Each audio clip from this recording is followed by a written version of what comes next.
नमस्कार मंडळी, आपले खूप खूप स्वागत आहे तन्वीज रसोई या यूट्यूब चॅनलमध्ये. तर तुम्ही आपला आजचा थंबनेल तर बघितलंच असेल.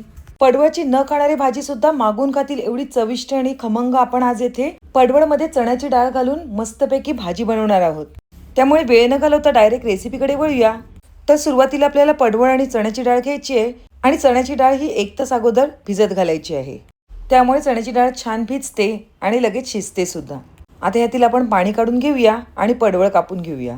तर पडवळचं आपल्याला खालचं आणि समोरचं टोक कापून घ्यायचं आहे आणि कापून घेतल्यावर आपल्याला त्याचे 2 भाग करून घ्यायचे. तर आपण सुरीच्या साह्याने त्याचे 2 भाग करून घेऊया आणि आतमधल्या ज्या बिया आहेत त्या हाताच्या साह्याने आपण काढून घेऊया. तोपर्यंत तुम्ही सांगा, तुम्ही आपल्या चॅनलला सबस्क्राईब केलं की नाही? जर सबस्क्राईब केलं असेल तर ठीकच आहे आणि सबस्क्राईब केलं नसेल तर पटकन सबस्क्राईब करा आणि तसेच बाजूला असलेल्या बेल आयकॉनवर प्रेस करायला विसरू नका. म्हणजेच अशा साध्या सोप्या खमंग आणि चविष्ट रेसिपी तुम्हाला दरवेळेला बघायला भेटतील. आता या ठिकाणी पडवळच्या आपल्या आतल्या सर्व बिया काढून झालेल्या आहेत. आता आपल्याला हे कापून घ्यायचे आहेत. तर मी व्हिडिओमध्ये दाखवल्याप्रमाणे आपण हे पडवळ कापून घेऊया. म्हणजेच या ठिकाणी आपल्याला आडवे तुकडे करून घ्यायचे आहेत. तर या ठिकाणी आपला संपूर्णपणे पडवळ कापून झालेला आहे. आता हे कापलेलं पडवळ आपल्याला एका डिशमध्ये घ्यायचं आहे आणि त्याला करमून घ्यायचं आहे. म्हणजेच काय, पडवळमधील जो उग्रसपणा आहे ना तो निघून जाण्यासाठी आपण यावर पहिले थोडं मीठ घालून घेणार आहोत आणि पाणी सुटेपर्यंत तसंच साईडला ठेवून देणार आहोत. तोपर्यंत आपण पुढची तयारी करून घेऊया. आता भाजीसाठी आपल्याला काय काय लागणार आहे, 2 मीडियम साईजचे कांदे, टोमॅटो आणि लसूण मी येथे सोलून घेतलेला आहे. तर या ठिकाणी आपल्याला बारीक असा कांदा कापून घ्यायचा आहे. तर आपण तो बारीक असा कांदा कापून घेऊया. खरंच अशा प्रकारे जेव्हा आपण पडवळची भाजी करतो ना, खूपच छान अशी पडवळची भाजी लागते आणि खरंच न खाणारे सुद्धा अगदी मागून खातील एवढी चवीची ही भाजी लागते. तर या ठिकाणी तुम्हाला कांदा जास्त झोंबत असेल तर कापण्याच्या आधी आपल्याला ते पाण्यामध्ये घालून ठेवायचे, त्यामुळे कांदा कमी झोंबतो. तर इथे आपला कांदा बारीक असा चिरून झालेला आहे. आता आपल्याला टोमॅटोसुद्धा मीडियम असे कापून घ्यायचे आहेत. तर आपण टोमॅटोसुद्धा कापून घेऊया. सध्या घरचीच टोमॅटो असल्यामुळे थोडंसं ते अर्ध कचवट आणि अर्ध पिक्क असं टोमॅटो आहे, पण हे चवीला खरंच खूप छान लागतं. आता आपण ज्या सोलून घेतलेल्या लसणाच्या पाकळ्या त्या सुद्धा खलबत्त्याच्या दांड्याने ठेचून घेऊया आणि कढीपत्ता सुद्धा इथे मी घेतलेला आहे. सगळी तयारी झालेली आहे. आता आपण जे कापून घेतलेलं पडवळ आहे त्याला मीठ टाकल्या कारणाने छान असं पाणी सुटलेलं आहे. आता हे आपल्याला हाताच्या साहाय्याने मस्तपैकी करमून घ्यायचं आहे.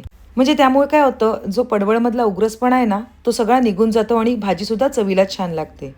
आपल्याला हे जेवढं करमता येईल तेवढं करमून घ्यायचं आहे, म्हणजेच आपल्याला हातानेच हे चुरगळून घ्यायचं आहे. आता हे व्यवस्थित असं करमून घेतल्यानंतर आपल्याला ह्याच्यातील सगळं पाणी हे काढून घ्यायचं आहे. तर आपल्याला 2 हातांच्या मुठीमध्ये हे सर्व आवळून घ्यायचे आहे आणि ह्यातील पाणी काढून घ्यायचं आहे. तर आपण असंच दोन्ही हाताच्या मुठीच्या साह्याने हे पाणी सगळं व्यवस्थित असं काढून घेऊया. तर इथे आपलं सगळ्या पडवळमधलं मस्तपैकी पाणी पिळून झालेलं आहे. पिळून घेतलेलं पडवळ हे आपण एका बाउलमध्ये म्हणजेच एका वाटीमध्ये काढून ठेवूया.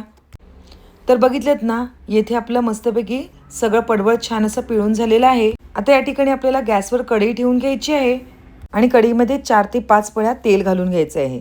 तेल व्यवस्थित गरम झाले की नाही हे चेक केल्यानंतर आपल्याला यामध्ये मोहरी घालून घ्यायची आहे आणि मोहरी छान तडतडल्यानंतर त्यामध्ये आपल्याला जिरेसुद्धा घालून घ्यायचं आहे.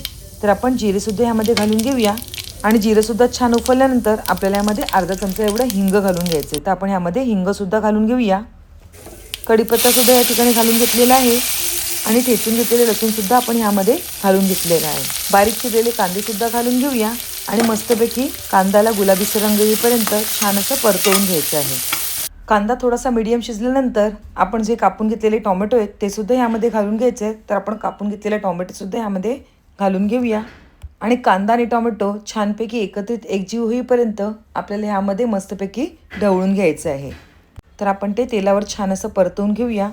कांदा आणि टोमॅटो सॉफ्ट झाल्यानंतर आपल्याला यामध्ये अर्धा चमचा एवढी हळद घालून घ्यायची आहे आणि हळदीचा वास मस्तपैकी मोडेपर्यंत छान असं ढवळून घ्यायचं आहे. तर आपण हे व्यवस्थित असं ढवळून घेऊया.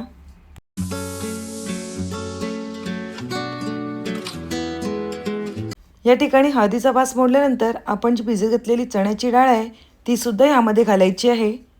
जवळपास 50 ते 60 ग्रॅम होईल एवढी चण्याची डाळ मी येथे भिजत घातलेली ती सुद्धा आपण यामध्ये घालून घेतलेली आहे. आता हे सगळं व्यवस्थित असं मिक्स करून घ्यायचं आहे आणि चण्याची डाळ आपल्याला थोडीशी अर्धवट अशी शिजवून घ्यायची आहे. त्यासाठी आपण यामध्ये थोडं पाणी घालून घेणार आहोत. तर या ठिकाणी मी अर्धा पेला एवढं गरम पाणी यामध्ये घालून घेतलेलं आहे. आता ही थोडी आपल्याला शिजवून द्यायची आहे. त्यासाठी आपल्याला वाफेवर झाकण ठेवून घ्यायचं आहे. ढवळल्यानंतर थोडं पाणी कमी वाटतंय, त्यासाठी मी अजून यामध्ये थोडं पाणी घालून घेत आहे आणि आता आपल्याला ह्यावर 5 मिनिटासाठी झाकण ठेवून घ्यायचं आहे. तर आपण यावर एक 5 मिनिटं झाकण ठेवून घेऊया. आणि 5 मिनिटानंतर बघितल्यानंतर आपल्याला हे सगळं पहिले व्यवस्थित असं ढवळून घ्यायचं आहे. तर आपण पळीच्या साहाय्याने व्यवस्थित असं ढवळून घेऊया. एक वाफ काढल्यामुळे काय होतं, चण्याची डाळ जरा व्यवस्थित शिजली जाते. त्यासाठी आपण पहिले वाफ काढून घेतलेली आहे. आता आपण करमून घेतलेले जे पडवळ आहे ते सुद्धा ह्यामध्ये घालून घ्यायचं आहे आणि व्यवस्थित असं पळीच्या साहाय्याने एकत्रित एकजीव करून घ्यायचं आहे. सगळं व्यवस्थित मिक्स केल्यानंतर आपल्याला यामध्ये तिखटासाठी थोडासा मसाला घालून घेणार आहोत.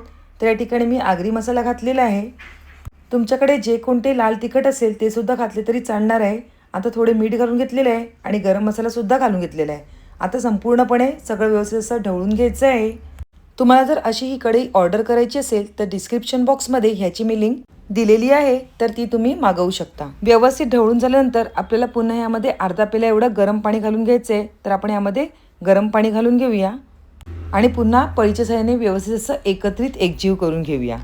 व्यवस्थित एकत्रित एकजीव केल्यानंतर आपल्याला पुन्हा यावर 5 मिनिटासाठी झाकण ठेवून द्यायचं आहे.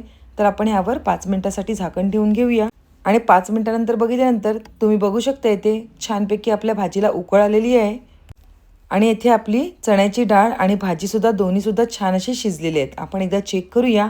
तर इथे आपली चण्याची डाळ छान अशी शिजलेली आहे आणि पडवळसुद्धा छान असं शिजलेलं आहे. तर आपण यावर किसलेलं ओलं खोबरं घालून घेऊया आणि तसेच बारीक चिरलेली कोथिंबीरसुद्धा घालून घेऊया. सगळं व्यवस्थित एकत्रित एकजीव करून घेऊया. खरंच अशा प्रकारे तुम्ही जेव्हा भाजी करणार ना, तुमच्या घरातील मंडळी मागून मागून खातील एवढी ही छान अशी आपली पडवळची भाजी तयार होते. म्हणजेच पडवळ आणि चण्याची डाळ याची भाजी अशी मस्तपैकी अफलातून तयार होते. तर इथे आपली परफेक्ट अशी भाजी तयार झालेली आहे. चला तर आपण आपली डिश सर्व करून घेऊया. तर तुम्हाला माझी आजची ही रेसिपी कशी वाटली नक्कीच कमेंटद्वारे कळवा. रेसिपी आवडली असेल तर पटकन एक लाईक करा. तसेच तुमच्या फ्रेंड्स आणि रिलेटिव्हसोबत आपली ही लिंक शेअर करा आणि आपल्या चॅनलला म्हणजेच तन्वीज रसोई या यूट्यूब चॅनलला लाईक, शेअर आणि सबस्क्राईब करायला अजिबात विसरू नका. पुन्हा एक नवीन रेसिपी घेऊन येऊया. तोपर्यंत बाय बाय. थँक्यू.